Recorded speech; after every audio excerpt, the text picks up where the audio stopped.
Барлықтарыңызға сәлем. Бүгін біз карточка салу сабағы, яғни жаңа түрі. Бұның карточка қалай салу керек, тез салатын жолын қазір мен сіздерге көрсететін болам. Қараңыздар, товарға кіреміз. Мына жерде карточка товара new деген шығады. Бұл функционал барлық кабинеттерде жоқ. Кейінгі регистрация жасаған, яғни кейінгі тіркелген адамдарда бұл функционал шығу керек. Менің бұрынғы кабинеттерімнің ешқайсында бұл функционал жоқ, шықпады. Менде кейбіреулеріңізде болуы мүмкін. Осыны пайдалансаңыздар өте керемет. Яғни карточка товара new деген кіреміз. Добавить единично. Қараңыздар, мына жерде импортировать товар с Wildberries дейтін бар. Яғни артикул товара на сайте, яғни артикулды артикулды енгізіп, яғни бүкіл карточкасын сіздер өздеріңізге көшіріп алсаңыздар болады.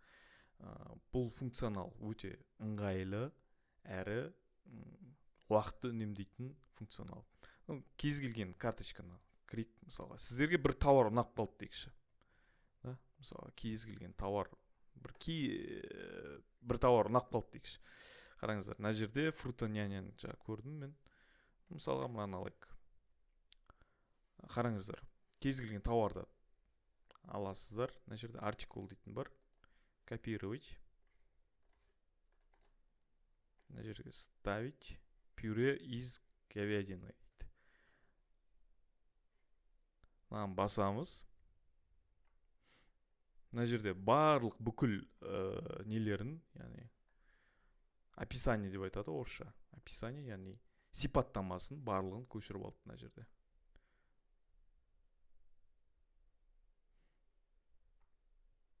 Қараңыздар, барлық функционалдарын, нелерін барлығын көшіріп берді. Яғни суреттеріне дейін, карточканың суреттеріне дейін көшіріп берді сіздерге. Сгенерировать баркоды деп басамыз. Мына жерде сгенерировать баркод, яғни сіздердің баркодтарыңыз бұл арнайы. Астары артикулды жазамыз. Артикул товара, яғни мысалға фруто няня там каз деп қойыш. Бұл артикул товара, яғни өздеріңізге арнайы болады. Создать деп басайық. Так, мына жерде біз бағасын кетпіз. Так, бұл жерде қанша деп тұр? Мына жерде 428 деп тұр да. Мысалы біз примерно 700 рубль деп қойықшы. Жарайды. Создать.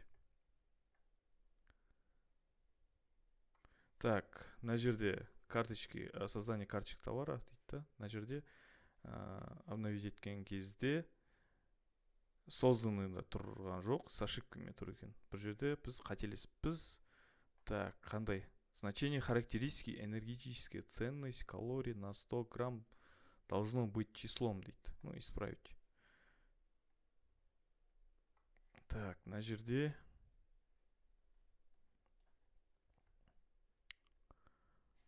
характеристикасын өзгерту керек. Энергетическая ценность, пищевая ценность, упаковка. Так. Мына жерде қай жерінде тұр? Міне. Энергетическая ценность там 200 деп. Бұл жай ғана. Не үшін? Сабақ үшін түсіріп отырмыз. Так, енді көрейік, обновить деп көрейік. Созданный деп шықты. Фотосы да қазір шығу тиіс. Пюре детское. Мына жерде бит басқан кезде по вашему запросу ничего не найдено деп шығады. Бұл жер не үшін бұлай шығады? Өйткені Wildberries'дің серверлері қазір өте үлкен серверлеріне өте үлкен нагрузка түсіп жатыр, яғни ауыртпаушылықтар түсіп жатыр, сондықтан сіздердің карточкаларыңыз асықпай шығады. Енді басып көрейік. 5-10 минуттан кейін тексеріп көреміз. Сол осымен жаңадан карточка салу сабағы аяқталды. Осымен пайдаланыңыздар, өздеріңізге керек болады. Менің каналыма тіркеліңіздер, лайк басыңыздар, комментарий жазыңыздар, және де менің осы видеоның астына телеграм каналымның сілтемесін қалдырып кетем. Сол каналға тіркеліңіздер, ол жақта көптеген лайфхактар шығып тұрады Wildberries жайлы, және де Wildberries'ден бөлек Facebook жайлы, яғни Facebook таргетті жарнама жайлы, Каспий бар, Озон бар, тағы да басқа да осы маркетплейс пен және жарнама әлемінің жаңалықтары шығып отырады. Сіздерге рахмет, назарларыңызға сау болыңыздар.